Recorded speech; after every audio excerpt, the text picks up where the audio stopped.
আসসালামু আলাইকুম। আজকে আমরা দেখব no conversion in Google ads solution. যদি এটা একটু ব্যাখ্যা করে বলি তাইলে হচ্ছে আপনি গুগল অ্যাড রান করছেন বাট কনভার্সন পাচ্ছেন না, অথবা আপনার এক্সপেকটেশন বা আশানুরূপ কনভার্সনটা পাচ্ছেন না। কনভার্সন মিনস সেলস, লিড অথবা আপনার গোল যেটা আপনার অ্যাচিভ হচ্ছে না। তো এগুলো না হওয়ার অবশ্যই কিছু রিজন আছে, তাই না? তো যখন আপনি কোনো প্রবলেম ফেস করবেন, এটা সলিউশনে আসার আগে কেন প্রবলেমে পড়ছেন এই রিজনটা আপনাকে খুঁজে বের করতে হবে, এই রিজনটা আপনাকে দেখতে হবে। যখন আপনি কারণটা বের করতে পারবেন, কারণটা আপনার চোখের সামনে দৃশ্যমান হবে, তখন খুব সহজে কিন্তু সলিউশন আসতে পারবেন। সলিউশনটা জানা না থাকলেও আপনি খুব সহজে এটা রিসার্চ করে বের করতে পারবেন, অথবা কারোর থেকে শুনে কারোর হেল্প নিয়ে এটা করতে পারবেন। তো ঠিক আছে, যেমনটা স্ক্রিনে দেখতে পাচ্ছেন এখন no conversion in Google ads, এটা চেক করার আমি 3টা স্টেপ লিখছি, বাট এটা সলিউশন ওই 3টা স্টেপের ভিতরেই চলে আসবে। 3টা স্টেপের প্রথম হচ্ছে গুগল অ্যানালিটিক্স। আপনি গুগল অ্যানালিটিক্স ইউজ করে আপনার প্রথম রিজনটা খুঁজে বের করতে পারবেন, এবং এটা প্রথম স্টেপ হওয়া উচিত। যখন আপনি কনভার্সন পাবেন না, তখন আপনার এই ডেটা অ্যানালিসিসের একটা বড় প্ল্যাটফর্ম এবং শক্তিশালী প্ল্যাটফর্ম গুগল অ্যানালিটিক্স, এটার মাধ্যমে আপনি খুব সহজে কারণটা বের করতে পারবেন। কেমনে? আপনি গুগল অ্যানালিটিক্সে যাবেন, আপনার ওয়েবসাইটে যে যে সোর্স থেকে ট্রাফিক আসতেছে সেই সোর্সগুলার কনভার্সন চেক করবেন। সোর্স বলতে একটা ওয়েবসাইটে আপনি অর্গানিকলি ট্রাফিক আসতে পারে, আপনার ফেসবুকের মাধ্যমে আসতে পারে, টিকটক, ইনস্টাগ্রাম, বিভিন্ন ওয়ে আছে। তো এগুলো থেকে চেক করবেন যে কোনো একটা, যদি আপনার যে কোনো একটা মাধ্যম থেকে সেলস আসে তাহলে আপনার প্রবলেম গুগল অ্যাডে। বাট যদি দেখেন যে কোনো সোর্স থেকে, নট অনলি গুগল অ্যাডস, আপনার কোনো সোর্স থেকে, কোনো মিডিয়াম থেকে আপনার কনভার্সন আসতেছে না, তখন বুঝে নেবেন এটা আপনার অ্যাডের প্রবলেম না। মানে খুব সহজে বুঝে নিলেন এটা যে আপনার অ্যাডের প্রবলেম না, এটা প্রবলেম আপনার ওয়েবসাইট, ল্যান্ডিং পেজ, আপনার প্রোডাক্ট সার্ভিস। দ্যাটস মিন এটার অত ডিমান্ড নাই বা তেমন ক্লায়েন্ট নাই যে এরিয়ার জন্য আপনি অ্যাডটা রান করছেন, ঠিক আছে? যাদের এই প্রোডাক্ট বা এই সার্ভিসটা প্রয়োজন হতে পারে তেমন কেউ নাই।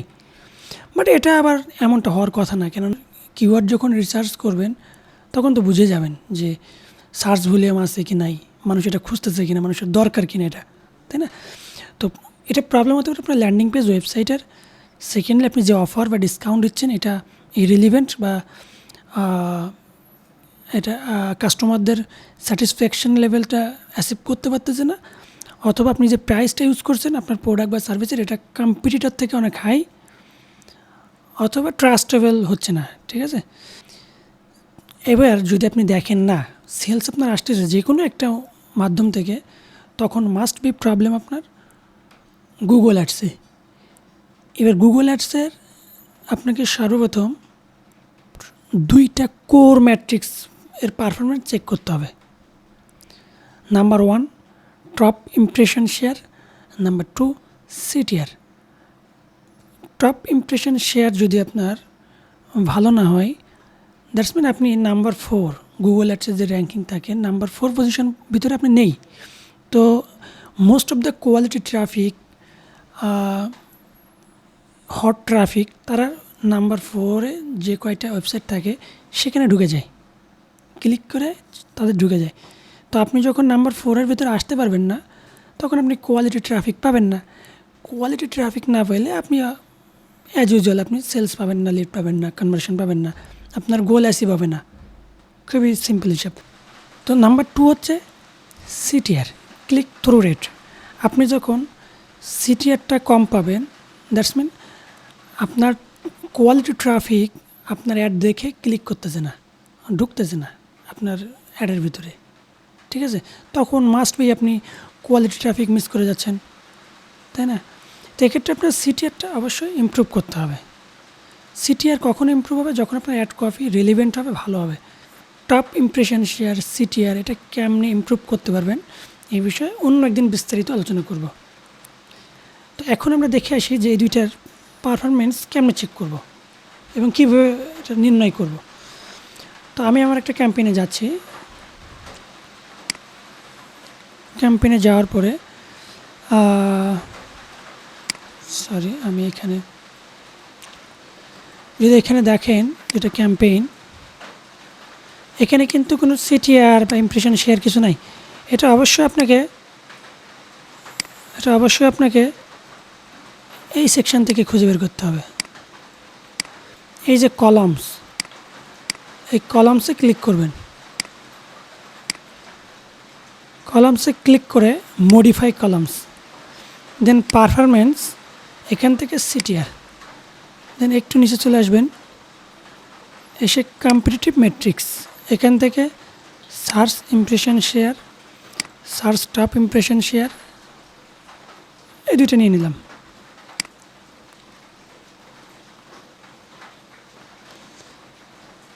এবার আমি যদি একটু দেখি,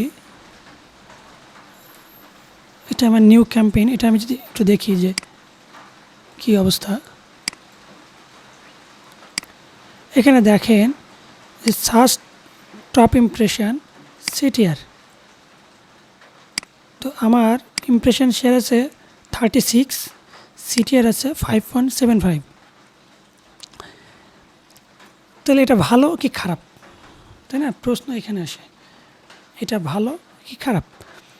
তো টপ ইমপ্রেশন শেয়ার অ্যাটলিস্ট আপনার 50% প্লাস হওয়া উচিত। আমার অ্যাডটা কিন্তু তাহলে ভালো পজিশনে নাই, ঠিক আছে? আপনাকে অবশ্যই 50% উপরে টপ ইমপ্রেশন শেয়ার পাইতে হবে। আর সিটিআরটা আমার আছে 5.75। এটা গুগল বা বিভিন্ন জন বলে যে 5% আইডিয়াল একটা আদর্শ একটা সিটিআর, বাট না, এটা অ্যাটলিস্ট 7% হওয়া উচিত। কারণ এখন কম্পিটিটরের যুগ। আপনি 5% নিয়ে যদি হ্যাপি থাকেন, আপনার যে কম্পিটিটর তারা 7, 8, 10, 12 নিয়ে যাচ্ছে, না তাহলে তো হলো না। আপনাকে অ্যাটলিস্ট 7 পাইতে হবে, আর উপর যত পাবেন তত ভালো। তো এভাবে আপনি আপনার সিটিআর এবং টপ ইমপ্রেশন শেয়ারের পারফরমেন্স দেখে নির্ণয় করতে পারেন যে আপনি আসলে আপনার অ্যাডটা কি ঠিকঠাক আছে কি নাই। Okay, so now will go number 3 step. এই স্টেপটা যখন আপনি দেখবেন যে হ্যাঁ, প্রথম স্টেপ আপনি পার করে ফেলছেন সাকসেসফুলি, নাম্বার 2 এটাও আপনার সব কিছু ঠিক আছে, নাম্বার 3 হচ্ছে অপটিমাইজেশন চেক, ঠিক আছে? তখন আপনাকে অপটিমাইজেশনের ভিতর দিয়ে যেতে হবে, তাছাড়া ওয়ে নাই। আপনাকে রেগুলার অপটিমাইজেশন করে আপনার কনভার্সনটা আনতে হবে। তো অপটিমাইজেশনের ভিতরে যদি প্রথমেই আসি, যখন একটা রান করবেন তখন আপনার অ্যাড কপি স্প্লিট টেস্ট করা উচিত, ঠিক আছে? অ্যাড কপি স্প্লিট টেস্ট আপনাকে কী করবে, আমি যদি একটু এখানে দেখি, আপনাকে ক্লিক থ্রু রেট বাড়াইতে হেল্প করবে। যেটা বললাম যে ক্লিক থ্রু রেটের অনেক ওয়ে আছে, তার ভিতরে একটা আপনার সিটিআর বাড়াবে, আপনার কনভার্সন রেট বাড়াবে, আপনার সিপিএ কস্ট পার কনভার্সনটাও এটা কমাবে, ইমপ্রুভ করবে আর কি। সবগুলো আসলে ইমপ্রুভ করবে। তো স্প্লিট টেস্টটা কি? স্প্লিট টেস্ট হচ্ছে আপনার ভ্যারিয়েশন, অ্যাডের ভ্যারিয়েশন করা। আপনি একটা অ্যাড গ্রুপের আন্ডারে আপনি একটা অ্যাড না করে ট্রাই করবেন 2, 3, 4 অ্যাড কপি করার। চেক এই পর্বে এসে আপনাকে সর্বপ্রথম যেটা আপনার মেক শিওর করা উচিত সেটা হচ্ছে আপনি কি অ্যাড কপি স্প্লিট টেস্ট করছেন কি না। অ্যাড কপি স্প্লিট টেস্ট হচ্ছে আপনার অ্যাড কপির ভেরিয়েশন আনা। একই অ্যাড গ্রুপের আন্ডারে 2, 3 আর 4 অ্যাড কপি মেক করে এটার পারফরমেন্স চেক করা, ঠিক আছে? কখনোই একটা অ্যাড গ্রুপের আন্ডারে একটা অ্যাড কপি রেকমেন্ডেড না। আপনি ট্রাই করবেন অ্যাটলিস্ট 2, অ্যাভব যত বেশি হয়। এক্ষেত্রে সুবিধাটা কি? সুবিধাটা হচ্ছে আপনার সিটিআর বাড়বে, কনভার্সন রেটটা বাড়বে। তো 2টা অ্যাড কপি করা এটার মানে এই না যে আপনি same headline same description use করে 2-3টা বানালেন, সংখ্যা বাড়ালেন। নো, আপনাকে different type of headline, different type of call to action, different type of আপনি যে অ্যাড গ্রুপে কিওয়ার্ড ইউজ করছেন ওই কিওয়ার্ড ধরে একটা অ্যাট্রাকটিভ হেডলাইন, তাই না, রেলিভেন্ট হেডলাইন, রেলিভেন্ট ডিসক্রিপশান, এগুলো সমন্বয় করে একটু ভেরিয়েশন করে চেক করে দেখবেন যে কোনটা ভালো যাচ্ছে। তো এটা যদি আমি একটা উদাহরণ দিছি, একটু নিচে আসি, আমি এখানে একটা উদাহরণ দিছি যে ভার্সন এ, দ্যাটস মিন আমি একটা অ্যাড গ্রুপ করছি, অ্যাড গ্রুপের আন্ডারে একটা অ্যাড কপি করছি। অ্যাড কপিতে আমি একটা হেডলাইন ইউজ করছি, buy shoes online at shoe store. দেখেন আমি আরেকটা অ্যাড করছি আমার ভার্সন বি, ওখানে হেডলাইন কী দিছি, get 20% off your first order at shoe store. দেখছেন, একটু চেঞ্জ করে দিচ্ছি যে দেখি কোনটা ভালো হয়। ডেসক্রিপশনে দেখেন, একটু পড়ে দেখেন এখানে কী দিছি, we have a wide selection of shoes for men, women and children, free shipping and orders over $50। তো আমি ভার্সন বিতে কী করছি, নাম্বার 2 অ্যাড কপিতে প্রথমে আমি ঠিক রাখছি, পরে কী করছি, use code new20 at checkout to save 20% on your first order. আমি কিন্তু একটু চেঞ্জ করে দিয়েছি, তাইলে আমি কিছুদিন গেলে চেক করতে পারবো যে কোন অ্যাড কপিটা ভালো করতেছে। যেটা ভালো করবে সেটা আমি কন্টিনিউ করলাম, যেটা ভালো করলো না সেটা আমি অফ করে দিলাম, অথবা একটু চেঞ্জেস আনলাম সেটাই। এভাবে আমি সবসময় চেকের ভিতরে রাখলাম। এটা আমার কিন্তু ক্লিক থ্রু রেট বাড়াতে খুবই হেল্প করবে, ঠিক আছে। যদি আপনি একটা অ্যাড কপি রান করেন তাহলে আপনি বুঝতেই পারবেন না যে আপনার আসলে কী দরকার। এবার আসে landing page review. Landing page review একটা বড় পার্ট, এটা নিয়ে অন্য একদিন আলোচনা করব। তো 3 নম্বর পার্ট হচ্ছে আপনার অপটিমাইজেশন চেক। সবগুলা জিনিস ঠিকঠাক থাকলে আপনাকে প্রতিনিয়ত অপটিমাইজেশনের ভিতর দিয়ে যেতে হবে, এবং এটার মাধ্যমে আপনাকে কনভার্সন আলটিমেট রেজাল্টটা বের করে আনতে হবে। এখন অপটিমাইজেশনটা একটা প্রশ্ন থাকে যে কতদিন পর পর করবেন। এখানে গুগল বলে আপনি ওভার অপটিমাইজেশন করবেন না, আন্ডার অপটিমাইজেশন করবেন না। ওভার অপটিমাইজেশন মিনস প্রতিনিয়ত, ঠিক আছে, ইনস্ট্যান্ট, কোনো শিডিউল ছাড়া, যখন মন চাচ্ছে তখন অপটিমাইজেশন। এটা কেন করতে পারবেন না? এটা করলে গুগল অ্যালগরিদম আপনার গোল এটা বুঝতে পারে না। সেকেন্ডলি আপনার অ্যাকাউন্টটা সাসপেন্ড হওয়ার পসিবিলিটি আছে। আন্ডার অপটিমাইজেশন বলতে বোঝাচ্ছে যে আপনি এখানে খেয়ালই করেন না, অ্যাড ডাউন করছেন তো করছেন, সপ্তাহ 1 মাস 2 মাস কোনো খোঁজই নাই। তখন গুগল কি বুঝবে যে মেবি আপনার নিড নাই, আপনার কোনো চাওয়া পাওয়া গুগল থেকে নাই। সো ওটা অটোমেটিক্যালি আপনার কনভার্সন রেট এগুলো কমাই দেয়। আপনার বেটার বা আইডিয়াল হচ্ছে একটা শিডিউল করে করা। আপনি 2 দিন পর একদিন 2 দিন পরে একদিন অপটিমাইজ করলেন, 5 দিন পর একদিন করলেন, তারপর আবার 3 দিন পরে করলেন। এটার থেকে বেটার হচ্ছে একটা শিডিউল অনুযায়ী আপনি প্রতি 3 দিন পর পর, প্রতি 7 দিন পর পর আপনার অপটিমাইজ করা।